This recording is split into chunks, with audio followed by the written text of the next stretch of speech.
eu acho que é importante que aqui não seja uma aula de gestão. Sim. Né? Nem de governança. Aqui nós estamos dando contribuições em função de experiências. Né? Sim. Eu, pelo fato de ser muito rodado, entendam rodado, né?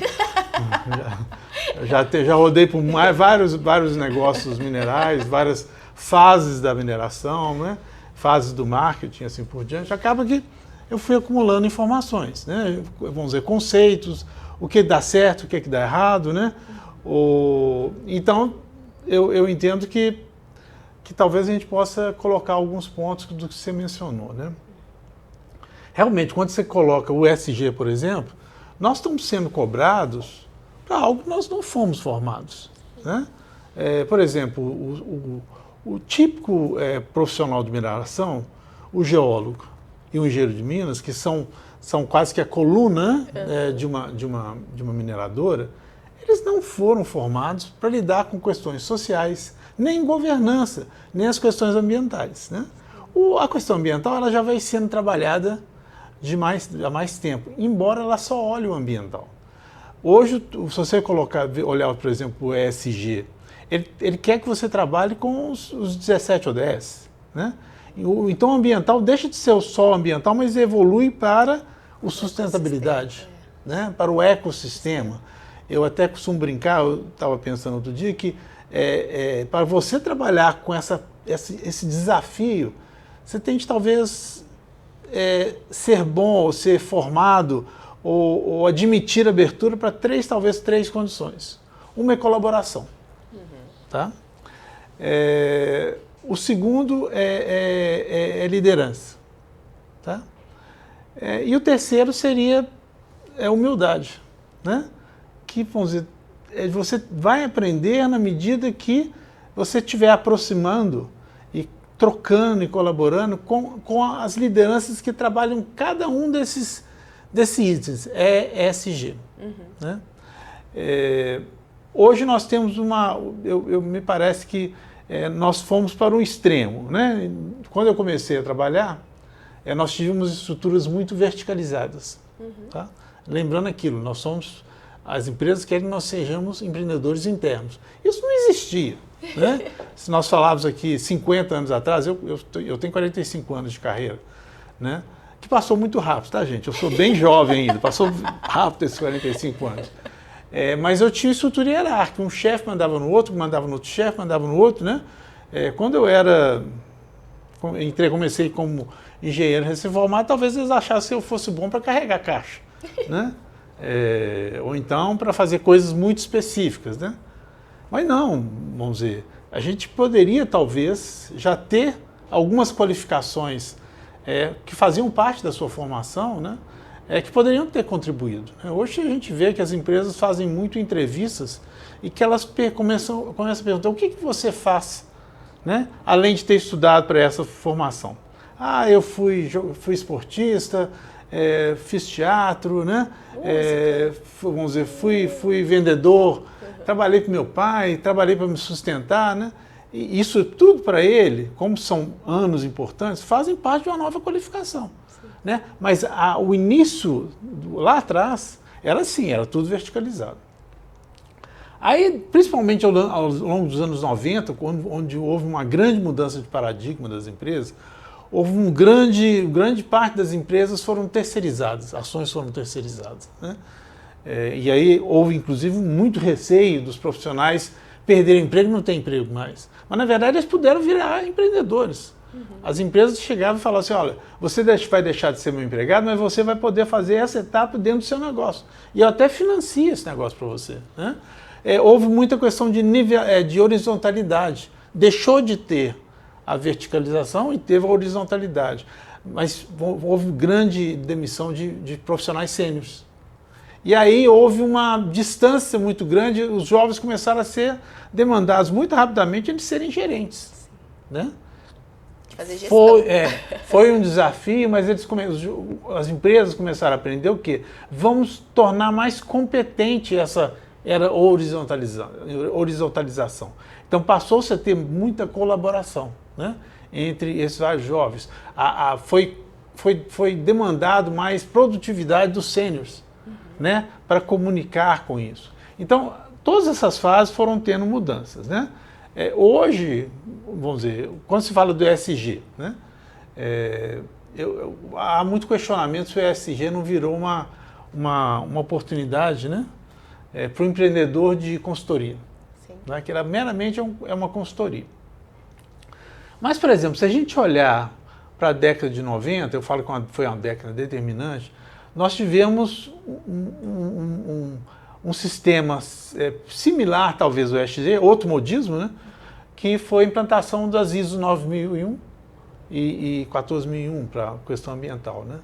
Que mudou radicalmente a forma de gerenciar ou mesmo de estimular outras lideranças dentro das empresas, né? Então começamos o quê? Trabalhar a questão de implantação de sistemas de qualidade, melhores práticas, né? Rastreamento e mudar de fato um grande investimento em capacitação, não apenas a capacitação técnica, mas principalmente a capacitação de relacionamento entre os vários funcionários, que nós podemos chamar de governança, né? A governança, de tudo, é você governar sistemas muito complexos, profissionais muito complexos, né? Você vê, hoje nós ainda não temos uma facilidade de relacionamento entre um engenheiro de minas, um geólogo, outro tipo de engenheiro, pessoal mais da área social, pessoal mais de recursos humanos. São bichos muito diferentes, né? Então, nós temos de ter o ESG, assim como foi lá na 9001, 14001, lá nos anos 90, né? Ele exige uma formação, uma governança que hoje tem que ser muito rápida também, que cada vez está se exigindo certificações empresariais cada vez mais rápidas, né? Então nós temos de também fazer com que essa formação dos profissionais também seja rápida, né? Então tem de fazer com que erros e acertos sejam geridos de uma forma mais produtiva, né? Vamos dizer, as avaliações para aumento de salários são mais rápidas, né? Tudo é mais rápido, muito mais rápido, né? Então o ESG também vai ser mais rápido, né? E o ESG, nós estamos falando que é o S de environmental, de meio ambiente, é o S de social, né? E o G de governança, né? Todos são muito interligados. Como é que você lida com... Tudo bem, o S social está ligado também à empresa internamente, né? Você tem que mudar radicalmente. Uma vez me perguntaram, né? Como é que mudar a empresa de mineração para ela ter uma avaliação melhor da sociedade. Eu falava, devia mudar tudo, né? No sentido assim, fazer uma mudança total de composição dos funcionários. Eu sou um pouco radical às vezes e eu também não sou dono da empresa, né, gente? Então é bom falar. O consultor fala tudo que é um absurdo, né? E o dono da empresa, ou o gerente, ou o diretor da empresa, não, vamos pegar o que é viável do que esse cara está falando e vão implantar. Mas na governança, aquilo que eu coloquei, tem de ser um sistema de governo das várias interfaces que a empresa tem. As interfaces internas e as interfaces externas, seja com recursos naturais externos, seja com a governança dos territórios, seja com as comunidades, que também são muito diferentes. Não existe, é muito comum as pessoas acharem que toda comunidade é igual. Não é, as culturas são diferentes, como elas são formadas são diferentes, né? As raízes são diferentes. Então, na verdade, tem que se saber lidar com esse social muito complexo, né? E o environmental também. Então, há essa complexidade e nós temos de criar o quê? Capacitação para isso, né? Quem que são as pessoas que sobem hoje nas empresas? Não é aquele melhor técnico, né? É aquele que consegue aliar todas as competências que foram sendo passadas para ele ao longo da vida deles em habilidades que satisfaçam a necessidade do mercado, seja o mercado interno ou seja o mercado externo. Existe o mercado interno dentro das empresas, né? Qual é o seu cliente dentro da empresa? Por isso que a gente fala, são empreendedores internos, né? Então, quem sobe hoje nas empresas são aqueles que são melhores empreendedores internos. São aqueles que melhor veem as outras interfaces como clientes, né? Agora, isso nós temos de desenvolver, nós temos de ser astutos, pacientes, humildes, né? Propositivos, né? Amigos, líderes, né? Então, nós temos de ter multi habilidades para o quê? Para tocar esse elefante que chama ESG. né? Que é um bicho enorme, né? E que, vamos dizer, temos nós com mais tempo de carreira, mas não é nós. Nós temos de usar vocês jovens. As empresas, cada vez mais os profissionais mais maduros são consultores, né? E os gestores, as lideranças internas, cada vez mais são o quê? São os jovens, que têm capacidade de rapidamente estar desenvolvendo esse multidão de habilidades. E essas habilidades se desenvolvem na empresa, mas principalmente na sua vida cotidiana, na família, com seus amigos, nas festas, nos amoros. O tempo todo nós estamos desenvolvendo habilidades que nós vamos aplicar elas depois profissionalmente. O ESG para mim é típico. Então, né, é valorizar um novo tipo de formação que sai fora da caixa. Definitivamente ele sai fora da caixa. O que sair fora da caixa eu não posso falar que é um segredo. Né? Nem posso falar tudo, porque senão fica chato. Né? Minha mulher não vai gostar. Não. Mas basicamente nós temos de estar nos permitindo, né, aprender rapidamente com os erros e acertos. Erros e acertos. O tempo todo é esse. Né? A própria educação das minhas filhas, né, eu valorizava muito os erros. Né? Eu só tomava muito cuidado para os erros não serem catastróficos. Né? E eu acho que as empresas têm de tomar cuidado. Tá? Tem áreas muito sensíveis que você realmente não admite o erro aí, né? Com relacionamento. É pequena ou tem uma margem muito pequena. Mas é justamente na medida que você vai se profissionalizando e subindo dentro da empresa, ou mesmo ganhando mais funções dentro do horizontalizado, porque às vezes é difícil dar um salto, né? Sim. Mas você já pode, existe a carreira em Y, né? Em que você pode já estar sendo remunerado melhor pelo número de funções que você ainda está no mesmo nível de vários outros.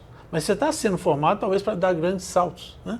Ou assumir mais responsabilidades que são remuneradas pela empresa mais favoravelmente. Eu acho que isso, eu não sei se ainda os jovens vivem isso, mas sempre houve muita ansiedade de saltar de postos, né? Mas acho que nós temos de ter, talvez, as áreas de recursos humanos têm de saber, de alguma maneira, capacitar, acompanhar esses profissionais, né, no sentido para eles não ficarem tão ansiosos. Né? Nós não precisamos ser como os japoneses, né, que ficam velhos para assumir uma presidência, né? Mas não, pode ser muito rápido. Né? A grande diferença da minha geração é que era tudo muito lento, porque era tudo muito verticalizado. Né? E não se admitia o erro, né?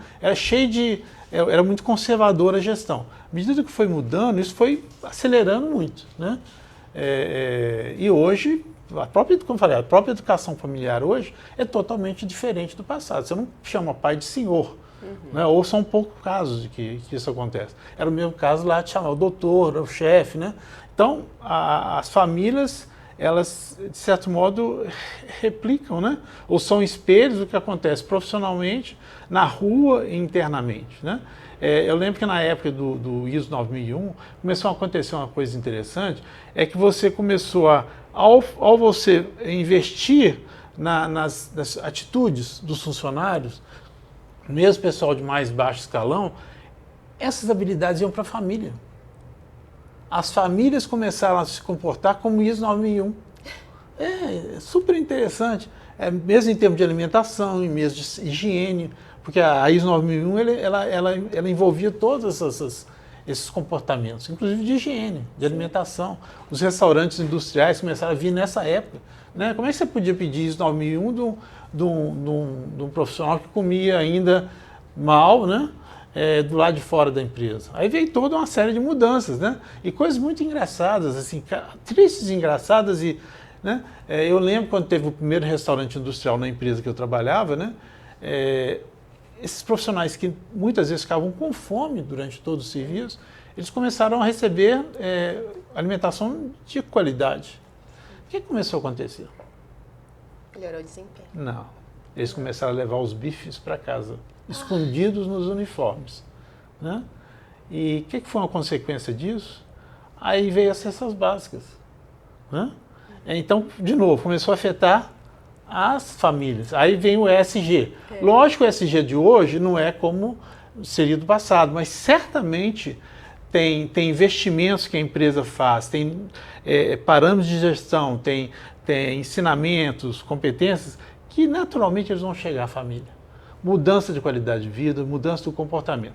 Então, aí, de novo, falando de governança, o espectro da governança ele é muito amplo. Nós temos de admitir isso. E para isso nós vamos ter de ter pessoas com formações muito diferentes colaborando entre elas. Tá? Eu precisei de 45 anos, talvez, para me formar, para ser o profissional mais próximo dessas exigências hoje. Mas é muito tempo, né? Na verdade, hoje nós temos de formar ele já no primeiro ano, segundo ano. Mas a única maneira de se fazer isso é colaborando, né? Admitindo as características de liderança de cada um, né? Porque um é líder nisso, outro é líder naquilo. Então, as pessoas têm de saber colaborar sem competir excessivamente, né? A competição é boa, né? Então, assim, é uma mudança total de profissional. Que mesmo hoje eu ainda acho. Por que tem empresas que têm maior dificuldade em ter o ESG? Porque elas têm um modo de gerir, né, os seus profissionais, que ou mesmo de relacionar com o território, as comunidades, os stakeholders, que ainda é muito formal, né, muito regulado. Né? Tudo bem, você pode regular quando está otimizado, mas hoje não está otimizado. Então você vai ter de primeiro otimizar as relações, né, para aí você regular. Tá? Então você vê a mudança, como que o processo é longo, né? E nós sejamos, que nível de profissional que você está, você recém-formado, já com alguma responsabilidade de empresa, gerente, diretor, você vai ter de se reinserir nesse novo sistema, você vai ter de reaprender como é que eu mergulho nesse sistema e aceito, né? Eu não ser chamado só de diretor. Né? Você chamar de colega, né? A comunidade eu ir reunir com a comunidade, eu ter de manga de camisa, né? E chamar o senhor que está ali de senhor, sim, porque ele é mais velho. Sim. E o senhor te chamar de você, né? Então muda tudo, né? Então nós estamos falando o seguinte, o ESG demanda uma mudança de comportamento do sistema, do ecossistema, vamos falar aqui de mineração, né? E isso é uma grande mudança, né? E isso faz parte das habilidades nossas como empreendedor. Um empreendedor interno vai ser um empreendedor externo de sucesso. A questão é ele identificar o mercado que ele vai entrar, né? Isso já é um pouco mais de dificuldade. Onde tem oportunidades livres, que é uma coisa que a gente podia até falar depois, né? Eu acho que a gente onde estão as oportunidades? E quando estão as oportunidades, né? Para o empreendedor. Eu acho que esse pode ser o tema do próximo vídeo.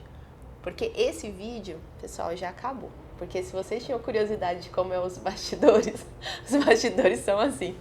Isso foi uma câmera ligada o tempo todo numa conversa de bastidor. Por isso que não tem uma pergunta inicial.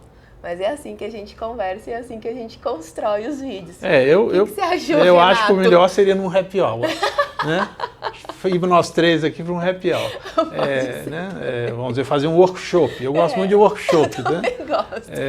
Então, realmente ficaria mais lindo, mas com mais pessoas. Vocês imaginam uma conversa como essa numa mesa com vários profissionais palpiteiros, né? Todo mundo vai falar alguma coisa e vai construir talvez uma proposta. Você pode até começar a reunião com alguns objetivos. Como que a gente constrói uma mudança radical? Exato. Né? Isso pode trazer grandes soluções. Gostei da ideia, já que a gente fez um vídeo de bastidores, a gente tem que pensar agora também numa produção como essa, colocar todo mundo para discutir. Pessoal, continua acompanhando, que agora vai vir um vídeo estruturado com pergunta, mas esse, assim, de coração, adorei esse de bastidores.